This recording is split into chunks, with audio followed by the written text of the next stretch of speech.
Oke, kita mulai ya. Kita akan lihat dari PR yang kemarin, minggu lalu. Tugasnya ada 3. Semuanya soal Alkitab. Mengapa? Pertama, Alkitab itu harus diterjemahkan ke dalam berbagai bahasa. Lalu pembagian Alkitab dan mengapa Alkitab disebut firman Allah. Kita akan mulai dengan yang paling terakhir dulu. Judulnya hari ini kita akan bicara soal Alkitab. Pertanyaannya adalah, apa itu Alkitab?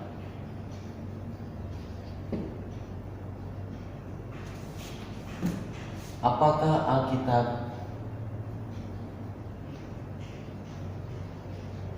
sama dengan Al-Quran?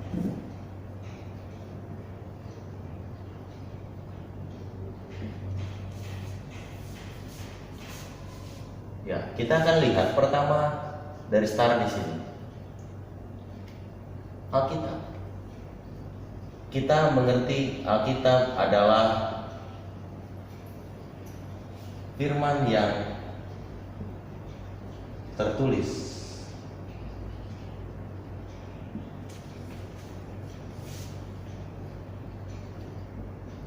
Isinya tentang karya Allah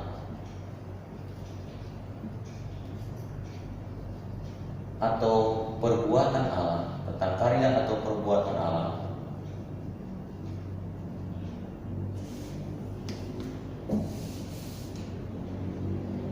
Yang dilakukan Allah, karya atau perbuatan yang dilakukan Allah.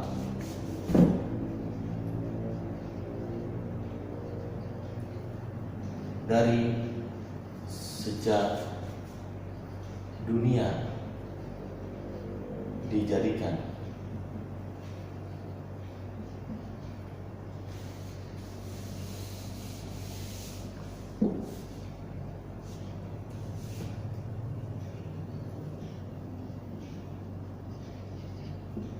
Alkitab dituliskan dari berbagai zaman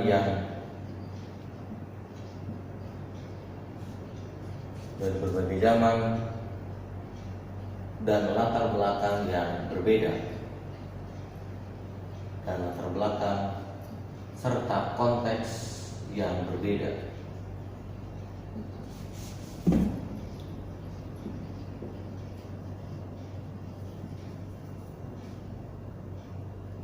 Sehingga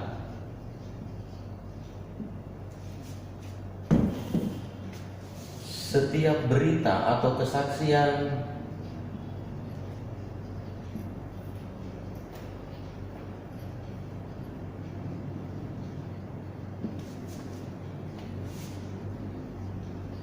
yang dimuat oleh Alkitab, yang dimuat di dalam Alkitab, tidak selalu sama.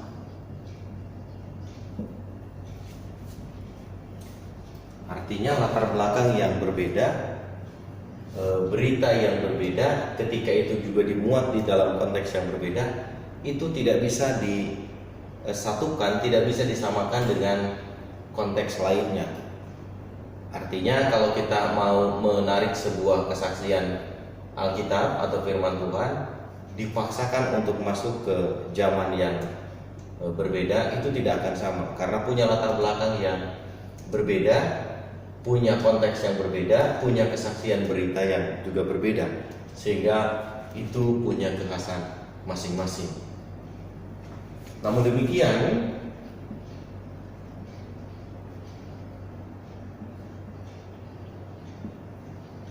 berita dan kesaksiannya relevan dengan kehidupan saat ini.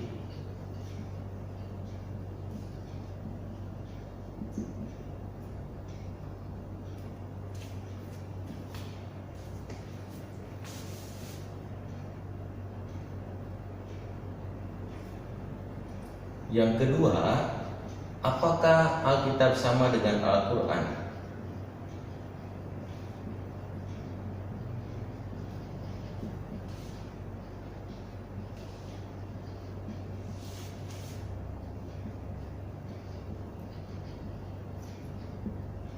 Jawabannya jelas tidak sama.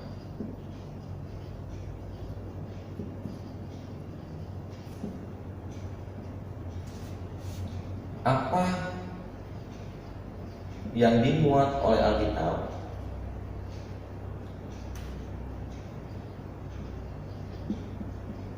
tidak pernah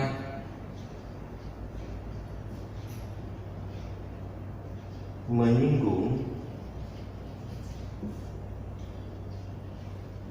pengajaran atau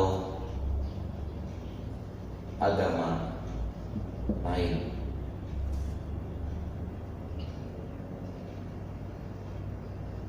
Sementara Al-Quran ada bagian atau pengajaran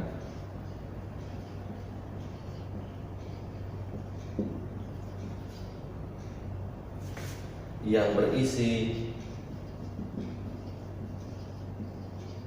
singgungan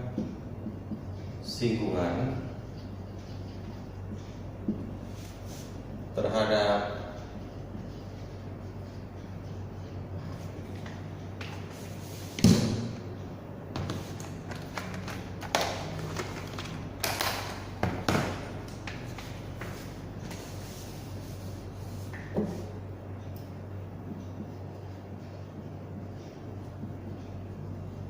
agama lain.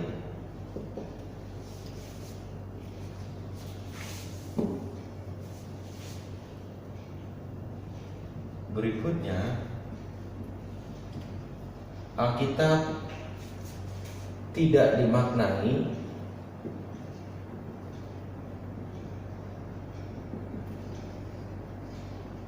sebagai benda suci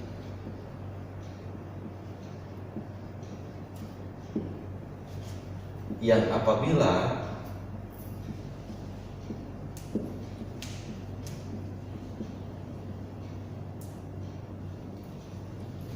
umat yang mengikuti ajarannya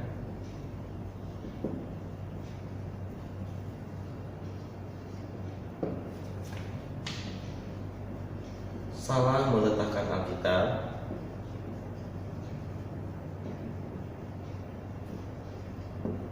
maka mereka dianggap dosa.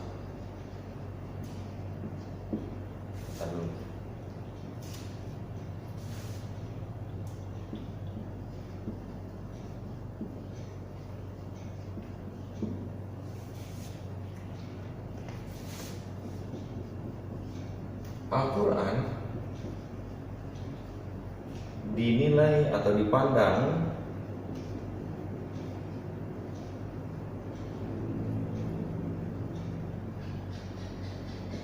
sebagai benda suci yang tidak boleh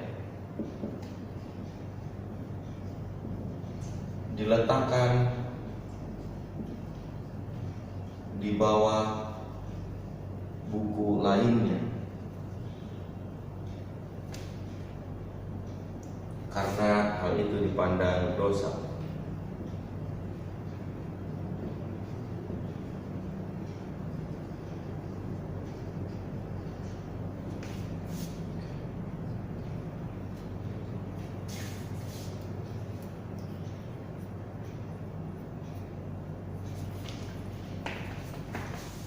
Dua saja yang dimuat sebagai bentuk perbedaan Alkitab dan Al-Quran.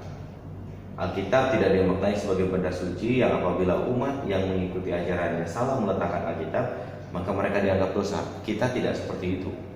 Sementara Al-Quran bagi teman-teman Muslim, ketika mereka salah meletakkan Alkitab, dia ditaruh di bawah buku yang lain, maka orang itu dibilang atau dikatakan berdosa, karena Alkitab karena maaf, Al-Quran dipandang sebagai benda suci yang tidak boleh diletakkan di bawah, harus di atas yang lain.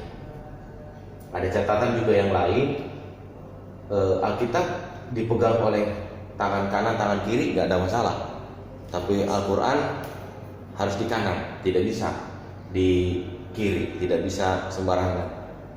Alkitab bebas mau dipegang pakai tangan kiri, tangan kanan nggak ada masalah, karena kita tidak menjadikan itu sebagai benda suci. Yang kita lihat adalah isinya, ajarannya, bukan teknis memegang atau membawanya.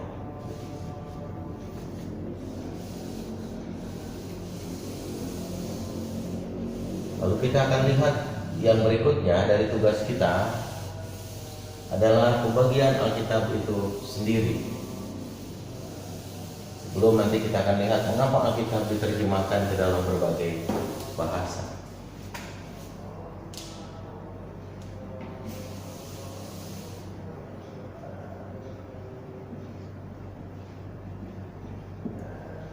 Pembagian Alkitab. Kita semua tahu Perjanjian Lama itu 39, Perjanjian Baru 27. Apa itu? Atau mengapa disebut Perjanjian Lama?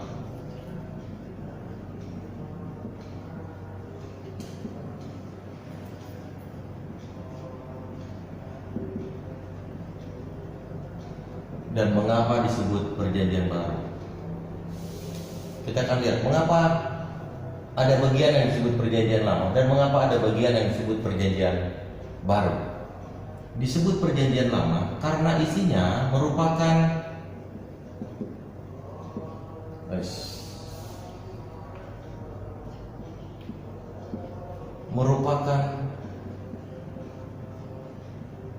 janji-janji Allah sebelum kedatangan Kristus. Itulah sebabnya kenapa disebut Perjanjian Lama. Bukan karena jadul, bukan karena punya masa lalu, bukan. Tetapi karena isinya merupakan janji-janji Allah sebelum kedatangan Yesus, sebelum kedatangan Kristus.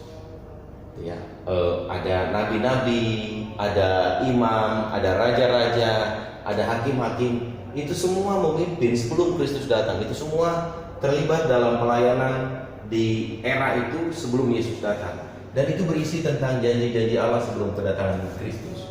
Sementara mengapa pada bagian lain disebut Perjanjian Baru?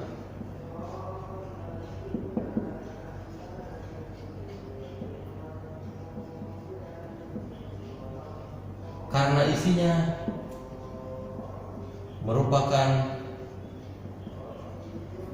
bagian dari janji-janji Allah sesudah kedatangan Kristus.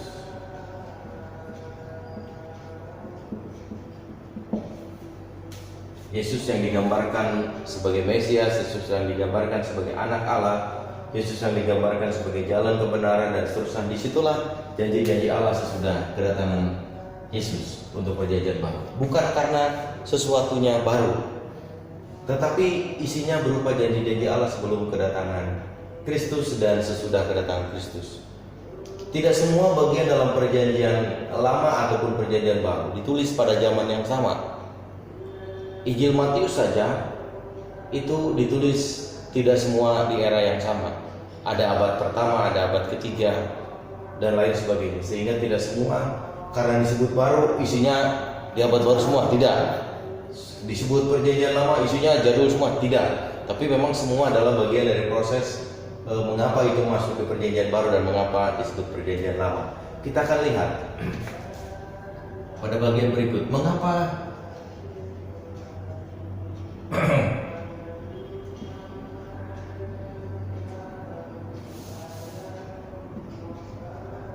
jumlah kitab dalam Alkitab kita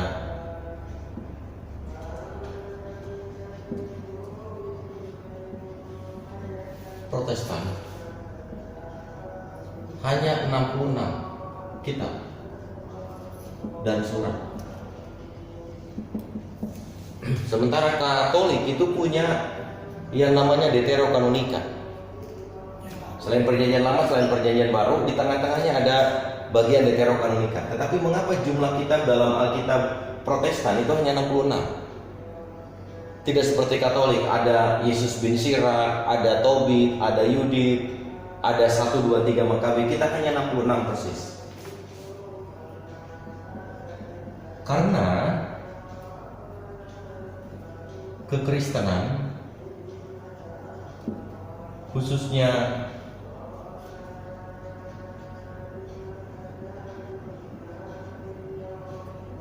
Protestan, memahami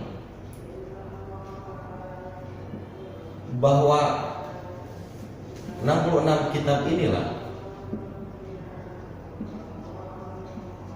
yang sudah masuk, yang sudah dinyatakan sah atau memenuhi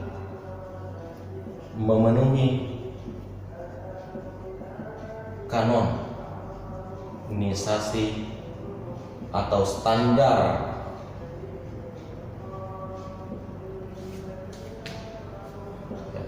Jadi 66 ini yang sudah dinyatakan memenuhi kanonisasi atau standar yang layak dijadikan sebagai panduan, sebagai ajaran. Sehingga 66 ini ketika sudah masuk standar, sudah masuk kanon, maka itulah yang disebut dengan kitab perjanjian lama dan perjanjian baru. Sementara teman-teman Katolik, Deuterokanonika itu disebut kanon kedua. Sehingga kanon pertamanya adalah 66 sama, lalu ada kanon kedua yang disebut Deuterokanonika. Karena itu mereka masuk kanon kedua di tengah-tengah. Kita tidak memasukkan kanon kedua itu, karena kita hanya memasukkan yang menjadi bagian dari standar saja, yang memasukkan bagian kanonnya saja. Selebihnya kita tidak masukkan di dalam kitab perjanjian lama ataupun perjanjian baru. Jumlah kita tetap ada di angka 66.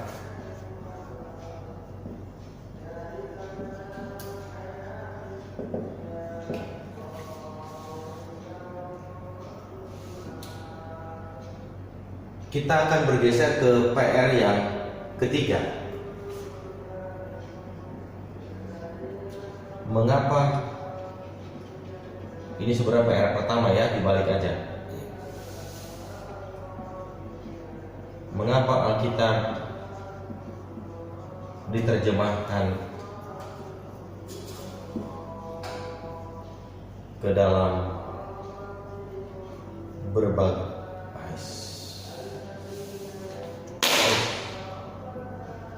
bahasa?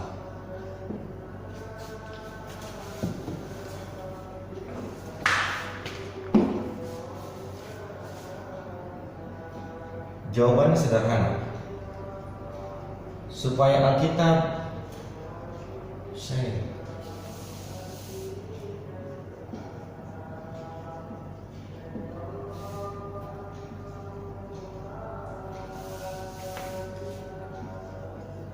dapat dengan mudah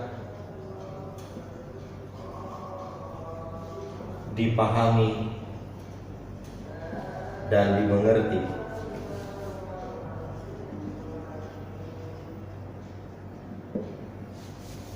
Yang kedua, menunjukkan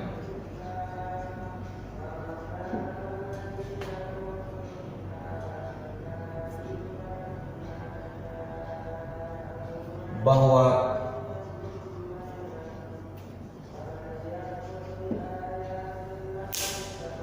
Alkitab bukan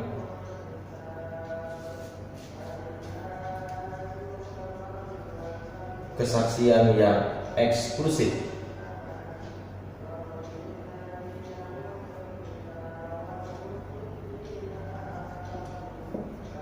melainkan inklusif.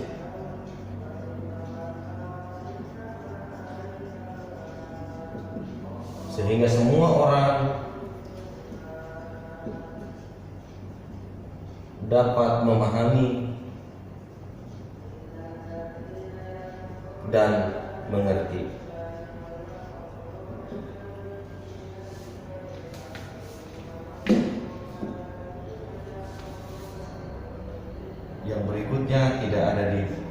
negara kita, bahasa asli yang ada di dalam Alkitab adalah Perjanjian Lama itu bahasa Aram dan bahasa Ibrani. Perjanjian Baru itu bahasa Yunani. Ini bahasa asli.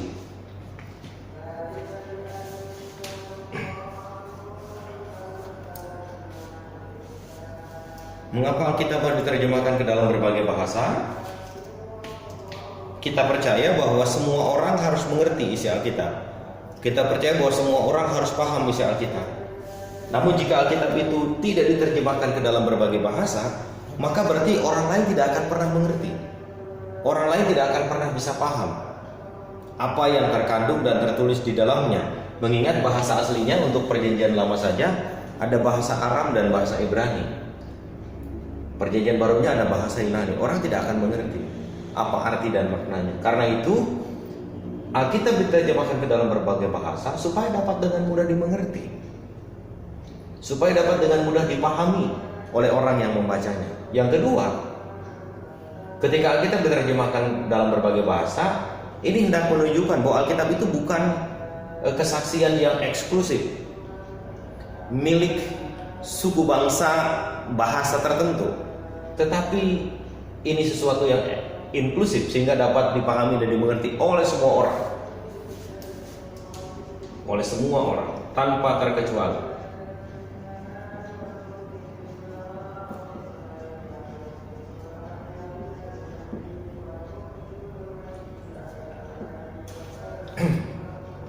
Dan sangat berbeda dengan Al-Quran.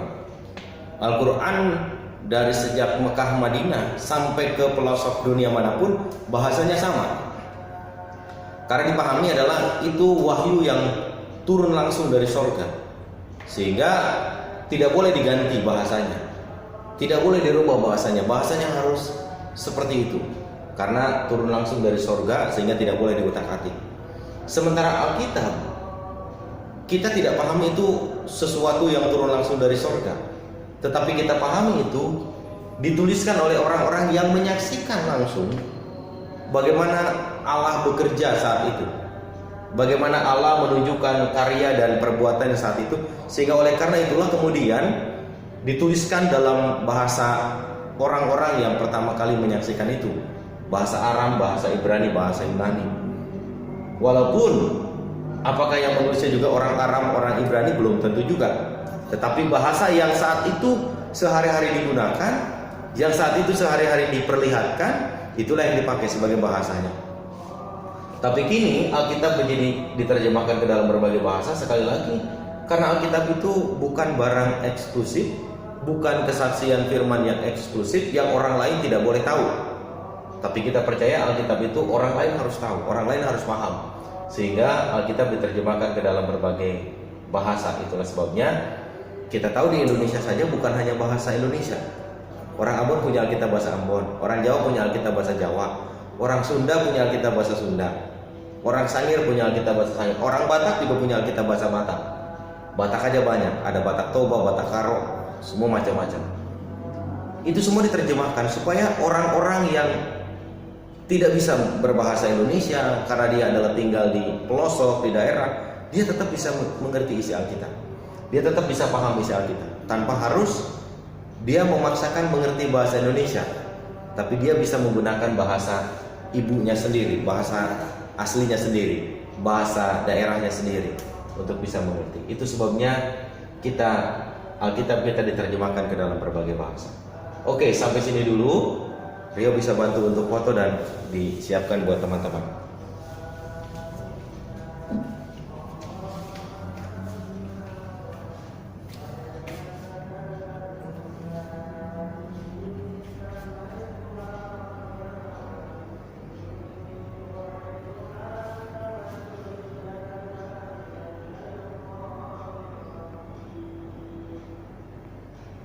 Langsung kirim aja ke teman-teman. Ini udah ya, ya. Kita hapus.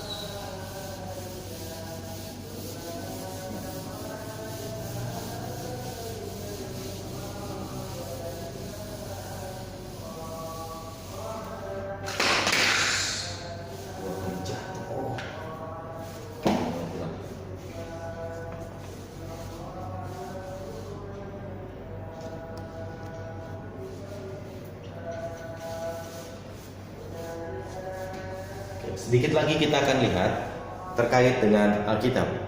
Kalau tadi kita membahas soal Alkitab, lalu kemudian PR yang minggu lalu disampaikan, hari ini kita sedikit akan bicara soal Alkitab. Itu terkait apa yang memang menjadi bagian dari pemahaman kita.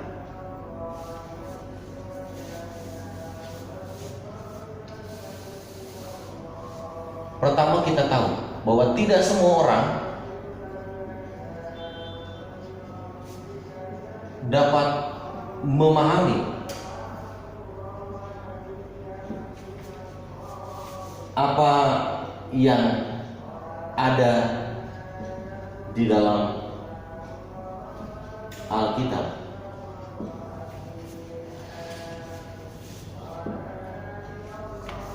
Turun naik ya tulisannya yuk. Oke. Tidak semua orang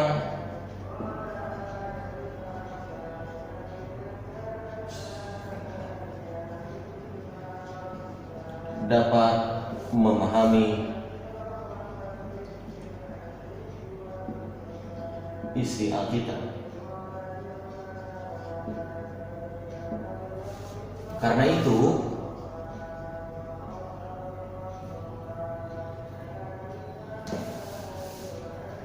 upaya untuk memahami dan mengerti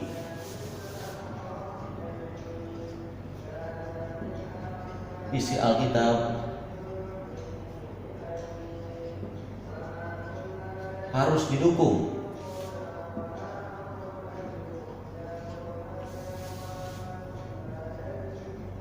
selain oleh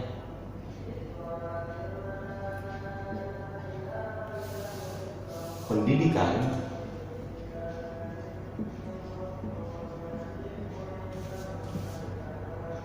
juga buku-buku tafsir Alkitab.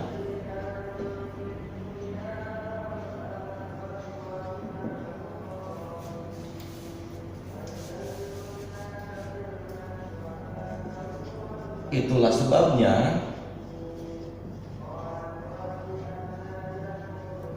seseorang yang menyampaikan isi Alkitab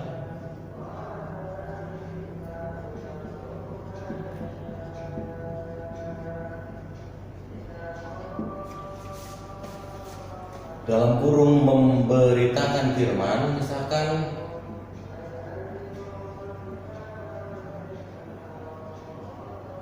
melalui khotbah atau renungan,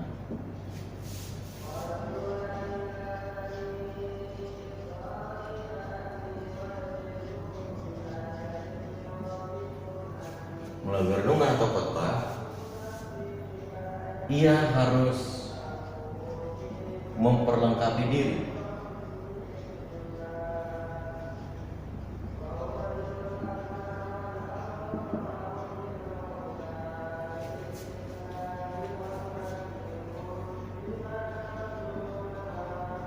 dengan membaca atau bertanya agar apa yang disampaikan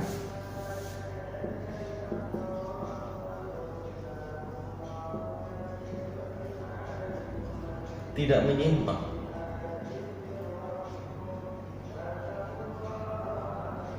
atau bertentangan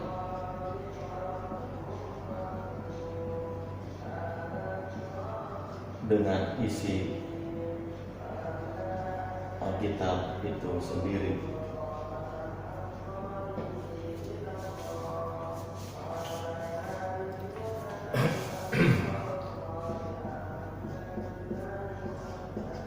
Saat ini banyak buku pendukung,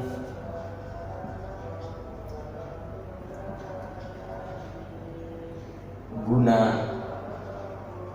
memahami isi Alkitab dalam bentuk tafsir khususnya.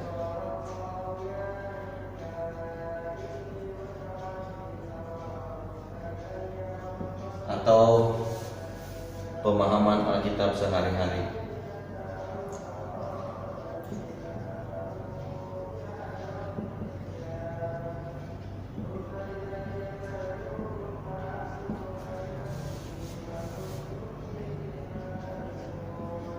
Ada juga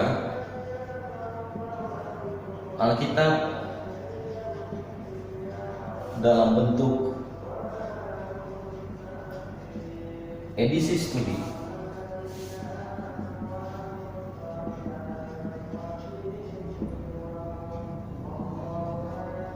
yang sudah diperlengkapi dengan latar belakang.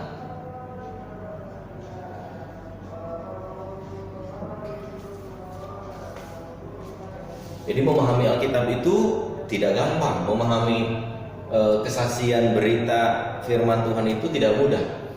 Karena itu ada pendidikan yang pertama supaya orang bisa memahami dan mengerti. Tetapi tidak semua orang, kita harus akui, akan memiliki pendidikan yang standar, yang sama terkait memahami atau upaya untuk mengerti isi Alkitab. Karena tidak semua orang akan sekolah di sekolah agama, akan sekolah di sekolah teologi, akan sekolah di sekolah Alkitab, tidak akan. Yang terpenting adalah kita harus belajar untuk memahami bagaimana Alkitab itu dituliskan juga oleh orang lain, khususnya adalah penjabarannya dalam bentuk tafsir oleh orang lain.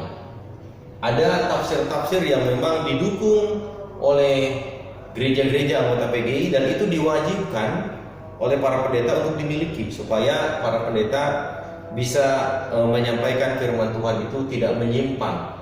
Ketika dia berkhotbah, ketika dia menyampaikan renungan itu tidak menyimpang, tidak bertentangan dengan isi Alkitab. Itu diwajibkan. Saat ini ada dalam bentuk tafsir, dalam bentuk pemahaman Alkitab sehari-hari itu cukup banyak. Milik William Barclay, milik Ibu Mary Clairvat dan lain sebagainya, milik Pendeta Eka Dharma Putra almarhum, itu banyak sekali. Bisa dijadikan alat referensi kita untuk memahami isi Alkitab itu sendiri. Nah, selain itu, yang pasti adalah untuk awam.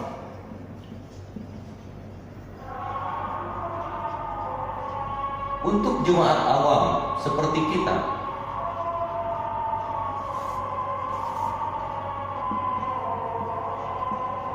maka yang utama adalah tekun untuk beribadah. Dari sana kita akan mengerti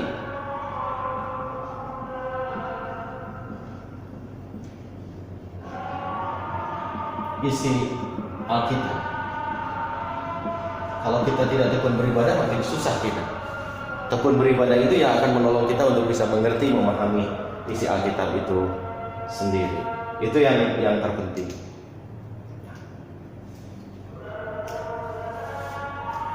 Ini pelajaran kita hari ini.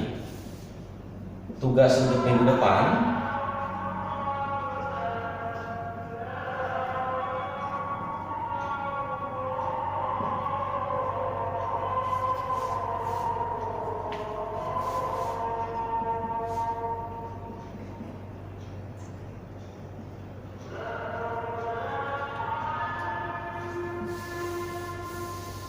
tugas minggu depan pertama, 5 kitab pertama dari Perjanjian Lama disebut apa? Itu yang pertama. Yang kedua,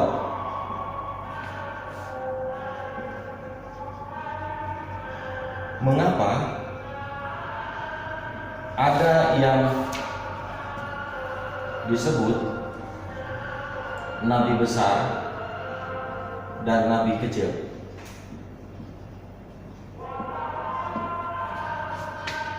Dua saja ini. Minggu depan kita akan bicara soal pembagian dari perjanjian lama dan baru. Artinya yang 39 dan 27 itu besok minggu depan kita akan lihat pembagiannya apa aja, masuk kategori apa aja pembagiannya, kita akan lihat minggu depan. Tetapi sebelum kita masuk minggu depan, kita akan lihat dulu tugasnya. 5 kita pertama perjanjian lama disebut apa, dan mengapa kita mengapa ada yang disebut dengan nabi besar dan nabi kecil. Apakah karena posturnya atau karena apa sehingga disebut besar dan kecil? Oke. Sampai di sini ya pengajaran hari ini. Nanti Rio foto, kita akan berdoa dulu saja. Kita berdoa dulu ya. Kita berdoa dulu, nanti Rio foto untuk kemudian bagian ini dibagikan ke teman-teman. Kita berdoa. Tuhan, terima kasih untuk pimpinan penyertaan Tuhan kepada kami. Kami sudah menyelesaikan kelas hari ini, dan mampukan kami juga untuk dapat menyerap pengajaran hari ini dengan baik, sekalipun kami yang di rumah hanya didukung oleh rekaman yang didengar dan catatan tulisan yang dikirimkan dalam bentuk foto. Tuhan berkati kami semua supaya kami dapat juga kembali dapat melakukan aktivitas kami seperti biasa. Terima kasih Tuhan Yesus, dalam namamu kami berdoa dan bersyukur. Haleluya, amin.